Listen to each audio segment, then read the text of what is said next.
Você já passou pela experiência de ouvir algo, ou de ler talvez, e aí você ouve ou lê uma afirmação ou informação que na hora a sua primeira reação é de não acreditar? Aí você se pergunta, epa, pera lá, o que foi que eu ouvi? O que foi que eu li? Será que eu entendi certo? Será que eu li direito? E aí você volta para conferir se é aquilo mesmo. Muito provavelmente você já passou por essa experiência sim. Já passei por isso várias vezes, mas eu quero comentar sobre uma que aconteceu comigo hoje, pela manhã. Exatamente hoje, 19 de novembro de 2024. Eu ouvi uma informação que na hora eu levei um susto muito grande, porque eu pensei, não, deve ter algum equívoco aqui, isso não pode ser verdade. A informação que em janeiro deste ano, olha só, janeiro de 2024, 15% dos britânicos sofrendo insegurança alimentar. Inglaterra, um dos países que faz parte do G7, o grupo das 7 nações mais ricas do planeta.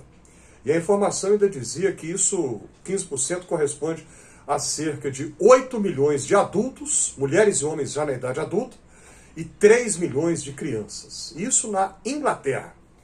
Se acontece isso lá, ou pelo menos aconteceu esse ano, foi pesquisado e reportado nesse ano de 2024, nós imaginamos o que não acontece de números muito piores, muito mais graves, em países aqui das nossas Américas, um Haiti, por exemplo, países do continente africano ou do continente asiático. E isso nos obriga a pensar nessa situação tão difícil que é a insegurança alimentar. A pessoa que tem uma refeição e não sabe se terá a próxima. A pessoa que tem dificuldade e não sabe o que vai fazer. Se, por exemplo, tem crianças pequenas em casa, o que dará para elas na próxima refeição, ou quando chegar a hora da próxima refeição, seja esta qual for. E aí a gente tem que lembrar como que este tema da fome e da ajuda a quem passa por uma situação assim é tantas e tantas e tantas vezes citado na Bíblia. Algumas narrativas bíblicas apresentam uma intervenção divina sobrenatural para ajudar quem estava numa situação dessas. Mas outras tantas a Bíblia apresenta agentes humanos ajudando quem estava numa situação de insegurança alimentar, que não sabia se teria ou não a próxima refeição. Um tema muito delicado e eu vou repetir de propósito. É importante a gente prestar atenção em quantas vezes a Bíblia fala sobre isso. Uma de tantas, uma de muitas vezes, é na história de Ruth. Particularmente o livro bíblico de Ruth, para mim, tem um peso emocional muito grande, porque Ruth é o nome da minha mãe. E peço permissão para falar aqui na primeira pessoa do singular. Esse ano de 2024 é o 10º ano da partida dela. E não passa um dia sem que eu não me lembre dela, sem que eu não pense nela. Pois bem, o livro bíblico de Ruth nos conta a história de duas mulheres viúvas, uma mais velha, a outra mais jovem. A mais velha Noemi, a mais jovem Ruth. Noemi, sogra de Ruth. Ambas enviuvaram, ambas perderam seu marido, seus maridos. E Ruth fica com Noemi, a sogra dela, tratando-a como se fosse a própria mãe dela. E elas, o que vão fazer numa situação dessas? Naquela sociedade rural, patriarcal do Oriente Médio antigo, uma sociedade que os sociólogos classificam como androcêntrica. O que significa isso? É uma sociedade na qual a figura masculina está no centro. E socialmente falando, a mulher só existia se tivesse uma figura masculina do seu lado. O pai, ou o marido, ou um filho, ou um irmão. Ruth e Noemi não têm. O que fazer numa situação dessas? As opções para mulheres numa situação de tanta fragilidade social como a de Ruth e Noemi naquela sociedade, naquela época, não eram opções boas. A mulher poderia cair na mendicância ou na prostituição, mas elas tentam uma terceira via, nenhuma nem outra, nem a prostituição, nem a mendicância. Elas querem trabalhar. E aí Ruth, por indicação de Noemi, vai para a lavoura de trigo de um parente do seu falecido marido. Um parente que até então ela não conhecia. E o livro dá nome a este parente, Boaz.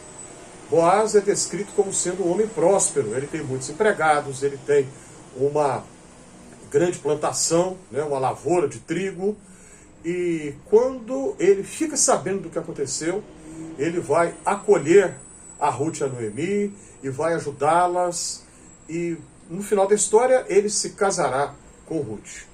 Mas o que eu quero prestar atenção, quero que você pense aqui comigo, é que esse tema que a Bíblia fala tantas vezes, eu citei um exemplo só, poderia citar muitos. Muitas vezes é esquecido. E quantas pessoas, quantos líderes aí que se apresentam como cristãos, que têm milhões, literalmente, de seguidores nas redes sociais, ficam aí gritando, esbravejando, dando chilique em redes sociais, gritando por causa de posições políticas, né, se colocando como se fossem os maiores defensores daquilo que é certo, entendem que só eles é que sabem o que é certo, entendem que só eles é que são justos, todo mundo é justo, menos aquele líder, pelo menos assim que eles pensam, né? É assim que acreditam. E ficam falando de questões de natureza política, defendendo um líder político e atacando outros, se posicionando como se fossem os donos da verdade, e falando de questões tantas, mas não falam daquilo que a Bíblia fala. Isso é muito estranho até. Falam do que a Bíblia não fala e não falam do que a Bíblia fala. Jesus disse que o grande critério do julgamento no dia final será a maneira pela qual nós tratamos o nosso próximo. E aí ele vai dizer para uns: tive fome e vocês me deram de comer. E eles vão responder: mas Senhor, nunca encontramos o Senhor. Como é que o Senhor está dizendo que nós o encontramos e lhe damos de comer? Quando vocês fizeram isso a um desses meus mais pequeninos irmãos, vocês fizeram a mim. E a outros ele dirá: para longe de mim, não conheço vocês. Eu tive fome e vocês não me ajudaram. E eles vão falar a mesma coisa: Senhor, quando foi que nós nos encontramos com o Senhor e não o ajudamos? E ele então lhes responderá: quando vocês deixaram de fazer a um dos meus mais pequeninos irmãos, a mim vocês deixaram de ajudar. Pense nisso. Se você acha que esse conteúdo faz sentido, já clica logo de uma vez aí na mãozinha do joinha. Inscreva-se aqui no Fé e Café. Eu agradeço a você se você já o fez. Ajude a compartilhar esse conteúdo com outras pessoas.